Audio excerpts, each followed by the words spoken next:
Hello friends, welcome to my YouTube channel. तो कैसे हैं आप लोग? आशा करते हम अच्छे होंगे।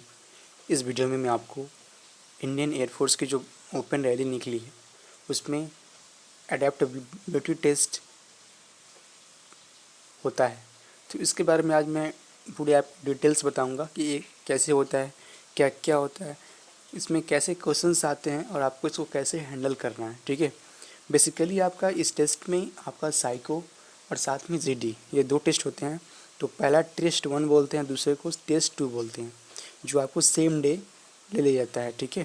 तो इसके बारे में बात करूँ, बिकॉज अगर आप फिजिकल क्रैक कर लेते हैं, रिटर्न क्रैक कर लेते हैं, लेकिन अगर आप इस टेस्ट में पास नहीं होते हैं तो फिर आपको वहाँ से बाहर कर दिया जाता है, फिर आपको आगे जाने का मौका नहीं मिलता। ठीक है। इसलिए आप ये टेस्ट आपके लिए बेहद इंपॉर्टेंट है और मैं कहूँगा कि आप इसके बारे में ज़रूर देखें, जानें कि ये क्या होता है। और इतना कोई ये टफ़ नहीं है, आप इसको ईजिली क्रैक कर सकते हैं। बस इसके लिए आपको एक चीज़ होना चाहिए, आपके पास कॉमन सेंस होना चाहिए। किसी भी क्वेश्चंस के लिए आप कॉमन सेंस कैसे लगा सकते हैं? ठीक है, वो आपके अंदर कॉमन सेंस काम करना चाहिए। और अगर आपके अंदर कॉमन सेंस है तो आप इस टेस्ट को ईजिली क्रैक कर सकते हैं, इसमें कोई दिक्कत की बात नहीं है। ठीक है। तो चलिए अब इस बात करता हूँ जैसे आपका इसमें क्या क्या होता है और कैसे क्वेश्चन पूछे जाते हैं। सबसे पहले जब आप फिजिकल क्लियर कर लेते हैं एयरफोर्स की ओपन रैली में, उसके बाद आपका रिटन होगा। अगर आप रिटन भी क्लियर कर लेते हैं उसके बाद आपका ये एडेप्टेबिलिटी टेस्ट 1 होता है। ठीक है। इसमें दो टेस्ट होते हैं, एक 1 और 2। तो 1 में क्या होता है कि आपको एक एस आर टी की प्रक्रिया होती है जिसको हम बोलते हैं सिचुएशन रिएक्शन टेस्ट। इसमें क्या होता है कि आपको कुछ क्वेश्चंस मिलेंगे जिसके 4 ऑप्शंस होंगे। ठीक है। और उन 4 ऑप्शंस में करना क्या रहेगा, आपको बस कोई ना एक ऑप्शन टिक करना है, लेकिन बहुत ध्यान से। ठीक है। और उन ऑप्शनों को आप कॉमन सेंस लगाकर टिक करना रहता है। और ऐसे ऐसे लगभग आपके 30 से 40 क्वेश्चंस रहते हैं जो आपको विद इन टाइम में उसको सॉल्व कराना रहता है, उसको टिक करना रहता है। और उसको उसके बाद जब आप उसको बना लेते हैं उसके बाद उसको चेक किया जाता है और उसमें आपका मार्क्स देखा जाता है। अगर उसका मार्क्स अच्छा है, ठीक है, तब आपको जीडी के लिए बुलाया जाएगा, मतलब जिसको हम बोलते हैं एडेप्टेबिलिटी टेस्ट 2। जीडी मीन्स क्या होता है? Group discussion. ठीक है। उसमें आपको क्या रहेगा कि जैसे 15-16 बच्चों के ग्रुप बना दी जाएगी और सबको एक ही पैराग्राफ दिया जाएगा पैसेज पढ़ने के लिए। आप उन सारे पैसेज को, जितने पैसेज आपको मिलेंगे सबका एक ही पैसेज रहेगा, एक टॉपिक पर एक पैसेज बना रहेगा। ठीक है। और उस पैसेज को पढ़ना है, ध्यान से खूब केयरफुली रीड करना है, समझना है कि इसका बेस मतलब ये कह क्या रहा है, पैसेज क्या कह रहा है हमसे। उसके बाद से अगर आपने ये चीज़ को समझ लिया, उसके बाद आप जीडी में 100% आई एम श्योर पास हो जाएंगे। उसके बाद क्या करना है कि आपको उस पैसेज को ध्यान से पढ़ना है। पढ़ने के बाद आपका जो कमांडिंग ऑफिसर होगा वो बोलेगा कि इस टॉपिक पे आप पहले 3 मिनट इंट्रोडक्शन दीजिए अपना, उसके बाद आप इस टॉपिक के बारे में चर्चा कुछ बताइए। तो आपको करना क्या है कि अपने टॉपिक को पढ़ने के बाद ग्रुप में आपको अपना इंट्रोडक्शन देना है और साथ में उस टॉपिक से संबंधित आपको चर्चा करना है, मतलब डिस्कशन करना है। ठीक है। तो उसमें क्या होता है कि आपको वही चीज़ बोलना है जो आप जानते हो, जो पैसे से संबंधित हो। आप फालतू फालतू चीज़ वहाँ पे ना बोलें। अगर ऐसा कीजिएगा तो आपको वहाँ से आउट कर दिया जाएगा। और सबसे बड़ी बात कि आप जीडी में बहुत सारे बच्चे होते हैं जो इंग्लिश भी काफ़ी अच्छी होती है, तो वो क्या करते हैं कि कुछ ज़्यादा ही बोल देते हैं। ठीक है। तो वो भी आपको नहीं करना है, आपको उतना ही बोलना है जितना एयरफोर्स की रिक्वायरमेंट है, जितना एयरफोर्स चाहती है। ठीक है। वहाँ पे आपको कोई पीएचडी नहीं करना है। ठीक है। तो इसलिए आपको वही करना है जो बेहद इंपॉर्टेंट हो, जितना ज़रूरी है बस उतना ही कीजिए, एक्स्ट्रा दिमाग मत लगाइए। ठीक है। ज़्यादा स्मार्ट बनने की कोशिश मत कीजिएगा। तो इसलिए आपको जीडी में तो खास कर नहीं, तो अगर आप जीडी पास, तो ये तो होता है आपको जीडी पास कर लेते हैं, उसके बाद आपका मेडिकल होता है, मेडिकल हो गया। अगर आप सब में फिट है तो फिर आपकी ज्वाइन लेटर का वेट रहेगा, डन रहेगा और आप ज्वाइन कर लेंगे, आपको ब्लू यूनिफॉर्म मिल जाएगा। लेकिन इस ब्लू यूनिफॉर्म को पाने के पीछे इस टेस्ट का बहुत बड़ा हाथ है।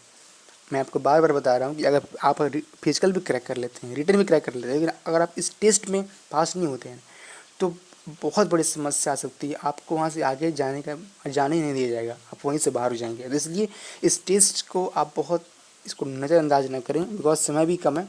खासकर बिहार वालों के लिए मैं बात कर रहा हूँ, और बिहार वालों के लिए, उड़ीसा वालों के लिए, तो इन लोगों के लिए तो एक गोल्डन चांस है। तो इसलिए आप रिटन का प्रिपरेशन करें, साथ में एडेप्टेबिलिटी टेस्ट के प्रिपरेशन भी करें। अब क्वेश्चन आता है कि करें कहाँ से, तो इसके लिए मैं आपको गाइड करूँगा। ठीक है। मैं आपको सारे क्वेश्चंस कराऊँगा एसआरटी के कैसे क्वेश्चन आते हैं और जीडी के इम्पोर्टेंट टॉपिक भी, तो सारी चीज़ मैं आपको इसमें बताऊंगा और साथ में आगे भी सीरीज लाऊंगा जो आपके लिए काफ़ी ज़्यादा हेल्पफुल होगा। मैंने सारे क्वेश्चंस का कलेक्शन किया है जो कि आपको एसआरटी में पिछला बार पूछे गए हैं, ठीक है। तो उन सारे क्वेश्चंस को मैं वीडियो बनाकर लाऊंगा, आप तक पहुंचाऊंगा, ताकि आपको इस टेस्ट में कोई प्रॉब्लम ना हो और आप इसको ईजिली कर सकें, ईजिली क्रैक कर सकें। साथ में जीडी का जो इम्पोर्टेंट टॉपिक है वो भी मैं आपके पास साथ लाऊंगा। चलिए इस वीडियो में आपको एसआरटी संबंधित मतलब एडेप्टेबिलिटी टेस्ट 1 संबंधित कुछ क्वेश्चन दिखाता हूँ जो कि प्रीवियस ईयर में पूछे गए हैं। आपको भी पता चलेगा कि क्वेश्चंस किस प्रकार के। चलिए उस क्वेश्चन को मैं आपको दिखाता हूँ। चलिए तो हम अपने क्वेश्चंस पे आ गए। यहाँ पे देखिए आप लिखा है एयरफोर्स एडेप्टेबिलिटी टेस्ट 1, ठीक है। यहाँ पे क्वेश्चन है, आइए क्वेश्चन के बारे में देखते हैं। पहला क्वेश्चन, जैसे आपका जो एसआरटी होता है सिचुएशन रिएक्शन टेस्ट है, जो आपका एडेप्टेबिलिटी टेस्ट 1 होता है, ठीक है। उसमें आपको चीज़ें टेस्ट 1 होता है, इसमें आपको ये क्वेश्चन पूछा गया था। इसमें क्या पूछा गया था कि आप एयरफोर्स ज्वाइन क्यों करना चाहते हैं, ठीक है। इसमें ऑप्शन रहेगा कि मैं देश की सेवा करना चाहता हूँ, ऑप्शन बी है मैं एयरफोर्स ज्वाइन कर पैसा कमाना चाहता हूँ, ऑप्शन सी है एयरफोर्स ज्वाइन करना मेरा जुनून है और देश की सेवा करना भी, ऑप्शन डी है मेरा एयरफोर्स ज्वाइन करने का उद्देश्य देश की सेवा के साथ पैसा भी कमाना है, ठीक है। तो अगर मैं आपसे बात करूँ कि आप एयरफोर्स ज्वाइन क्यों करना चाहते हैं, तो आपका इसमें आंसर क्या होगा मुझे कमेंट कर जरूर बताएं, ठीक है। क्योंकि इसमें आपको अपना कॉमन सेंस लगाना है। अगर आप इसमें आंसर ए देते हैं, ठीक है, देखिए देश की सेवा तो किसान भी करता है। आप बोलेंगे कि मैं सर देश की सेवा करना चाहता हूँ, देश सेवा तो किसान करता है और सबसे बड़ा तो देश सेवा किसान ही है, क्योंकि वहीं अन्न उपजाता है तो हम लोग खाते हैं, सारी दुनिया खाती है, तो इसलिए सबसे बड़ा देश सेवा तो वही है। तो आपका आंसर ए भी यहाँ पे सूट नहीं करता है, बिकॉज आप एयरफोर्स ज्वाइन कर रहे हैं तो अब कुछ अलग होना चाहिए। देश सेवा तो है ही, लेकिन आंसर कुछ अलग ढंग से होनी चाहिए, तो इसलिए यहाँ पे ये तो ऑप्शन हो नहीं सकता। ऑप्शन बी में देखिए, अगर आप ऑप्शन बी आंसर देते हैं तो ये कतई नहीं होगा, आपको एयरफोर्स वाले बाहर कर देंगे, बिकॉज आप एयरफोर्स केवल पैसा कमाने के लिए जरिया नहीं है। अगर पैसा कमाना है तो बहुत सारी सर्विस है, आप उसमें जा सकते हैं, रेलवे है, एसएससी है, ठीक है। आपने एयरफोर्स ने क्यों चुना है, आपको भी सोचिए, कभी कभी एकांत में बैठकर सोचिएगा, कभी ठंडे दिमाग से, कि हमें एयरफोर्स ज्वाइन करना क्यों है, ठीक है। तो बिकॉज इसमें क्वेश्चन वैसे ही आते हैं जो आपके सिचुएशंस पे हैंडल करने पर बेस्ड होते हैं। जैसे तो ये हो नहीं सकता बी नंबर। ऑप्शन सी में है आपका एयरफोर्स ज्वाइन करना मेरा जुनून है और देश की सेवा करना भी, ठीक है। ऑप्शन डी है कि मेरा एयरफोर्स ज्वाइन करने के उद्देश्य देश की सेवा के साथ पैसा कमाना, ये भी नहीं है, ठीक है। आपको पैसा कमाने वाली बात वहाँ पे कहना ही नहीं है, और ऐसा क्वेश्चन भी आता था आपको उस ऑप्शन को टिक नहीं करना है, बिकॉज एयरफोर्स केवल पैसा कमाने का जरिया नहीं है दोस्त, ठीक है।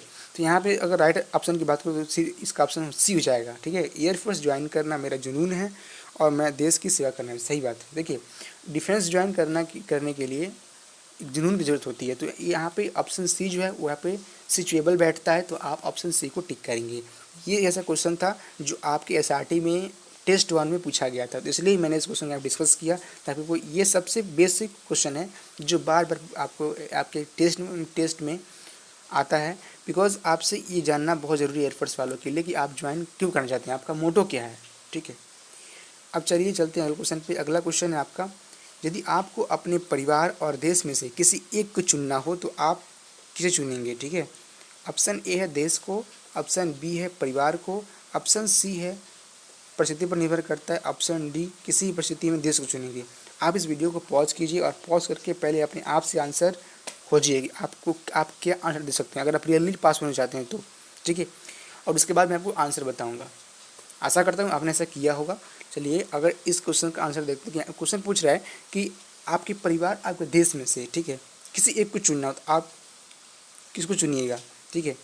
तो अगर ऐसे आपका आंसर अगर देश को है तो ये बिल्कुल गलत है, ठीक है। ऐसा बात नहीं है, आपकी फैमिली भी, आपकी फादर मदर भी इतना कुछ आपके लिए किया है, ठीक है। तो उनके लिए आप कुछ फ़र्ज़ बनता है।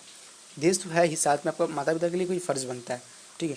तो देश तो होगा नहीं। उसके बाद से अगर आप परिवार की बात करेंगे तो परिवार के लिए तो आप कर ही सकते हैं, लेकिन अगर मान लिया आप परिवार के लिए अपना फ़र्ज़ निभा रहे हैं, साथ में अगर देश की बात आ जाए तो क्या आप देश को छोड़ देंगे?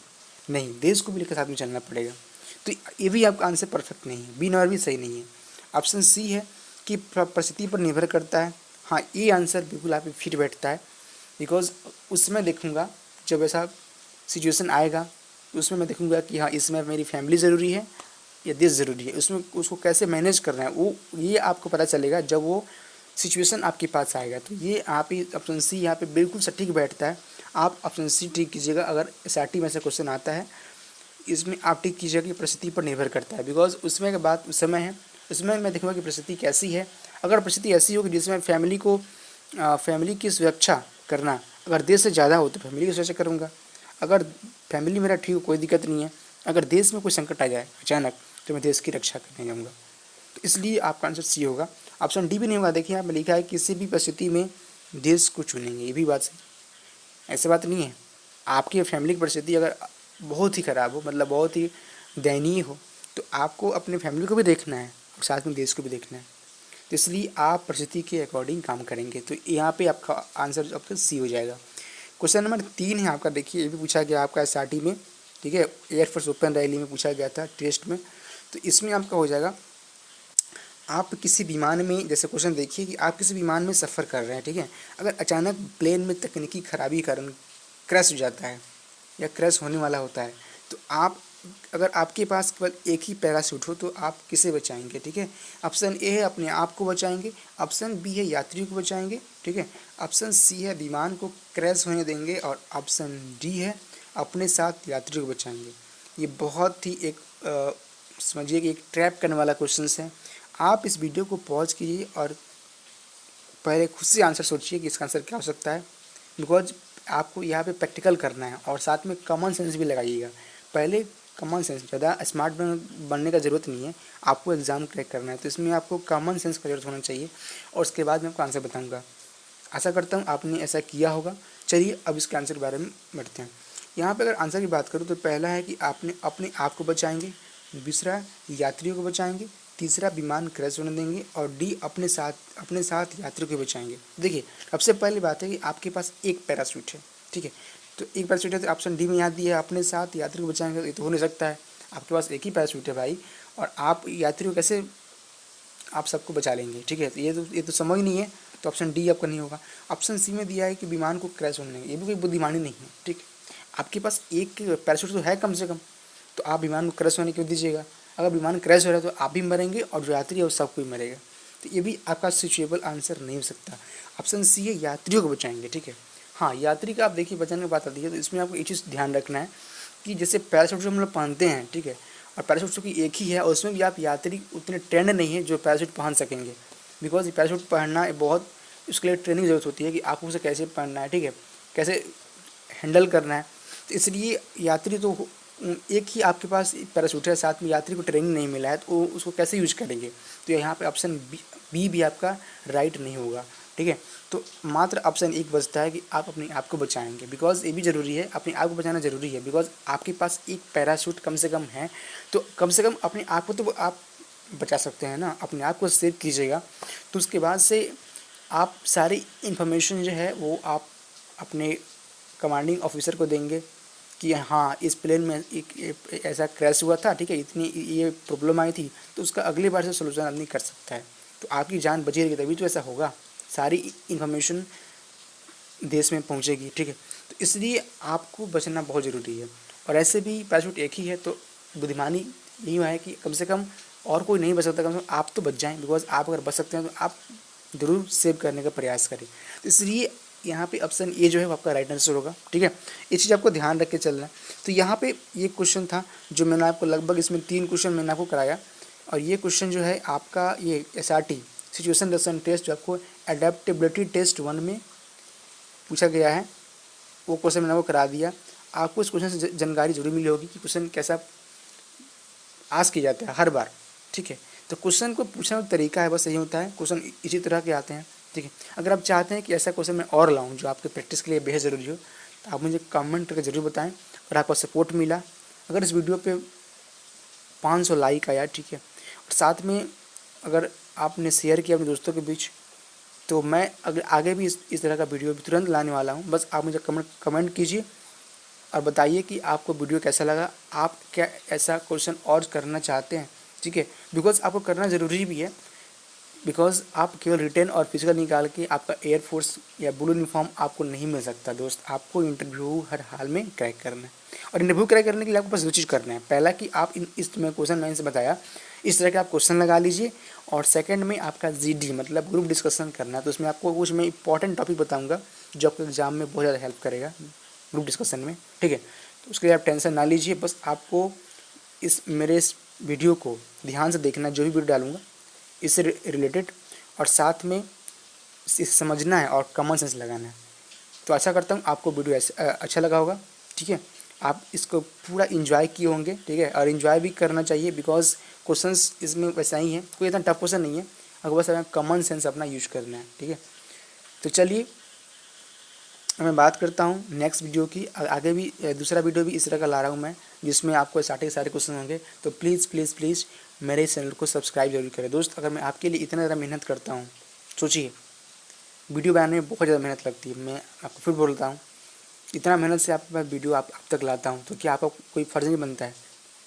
तो अगर दोस्त के प्रति नहीं ना सही तो भाई के प्रति आप इस चैनल को सब्सक्राइब जरूर कर लें एक बार, और साथ में बेल आइकन को जरूर प्रेस करें, और इस वीडियो को एक लाइक तो ज़रूर बनता है दोस्त, ठीक है। बिकॉज इतनी इंपॉर्टेंट क्वेश्चंस का कलेक्शन मैं आप तक लेकर आऊँगा, ठीक है।